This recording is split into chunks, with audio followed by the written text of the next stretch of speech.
The UN has demanded women, children, the elderly and injured to be evacuated from Syrian combat zones following the suspension of its observer mission. Heavy fighting continues in towns across Syria, with scores of people being killed in clashes between the opposition and government troops. On Sunday, activists say regime forces tried to root out rebels from urban areas by heavy shelling in the central city of Homs. They also say that in the town of Douma, just outside the capital Damascus, rebels opened fire on a bus of soldiers, killing 8. The U.S. is now consulting its allies on what to do about the escalation of violence, but has acknowledged a Libya-style intervention to topple the Assad government would be difficult. RT's Marina Portnaya has more. As the Syrian crisis becomes ever more brutal by the day,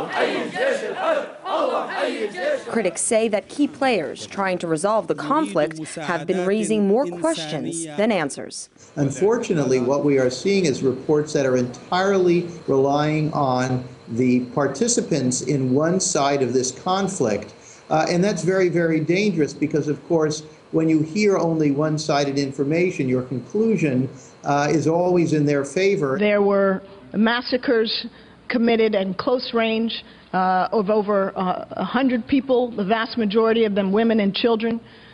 Some killed by heavy weapons, the other killed, it seems, by every indication by the Shia militias acting on behalf of the government. Western leaders were quick to blame the Assad government for last month's Hula massacre, even when their own media couldn't draw the same conclusion.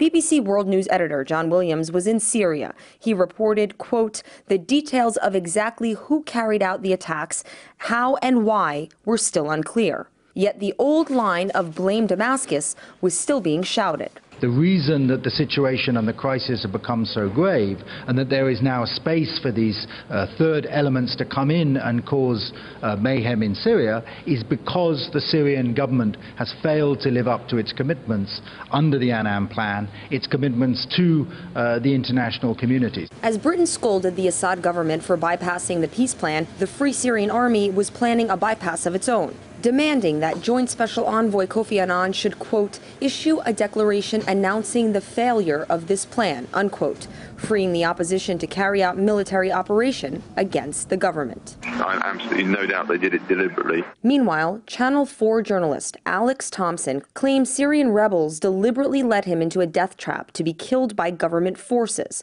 According to Thompson's account, one rebel said, dead journalists are bad for Damascus. Then comes the Washington divide over who's aiding Damascus. One voice says, we have confronted the Russians about stopping their continued arms shipments to Syria. And we are concerned about the latest information we have that there are attack helicopters on the way from Russia to Syria. While another says the opposite. I have not seen reporting that indicates that the Russians are providing attack helicopters to Syrians. I've just not seen that. The U.S. flip-flop on Russia coincided with the UN's fancy footwork regarding the state of Syria. The United Nations, for the first time, saw a UN official describe the situation in Syria as a civil war. In an interview with Reuters, UN Undersecretary General for Peacekeeping Operations, Hervé Latsou, confirmed that the Syrian crisis could be characterized as a civil war, a declaration countered by the UN the next day. Well, I think it's clear that it's not for us to determine or formally characterize the nature of the conflict in Syria. A conflict that many say isn't just black and white, but illustrates many shades of gray. Following 16 months of conflict, the United Nations is leading efforts to stop the violence in Syria. However, the information war taking place outside the country may prove to be the biggest barrier to the elusive goal of fully understanding and solving the problem. Marina Portnaya, RT, New York.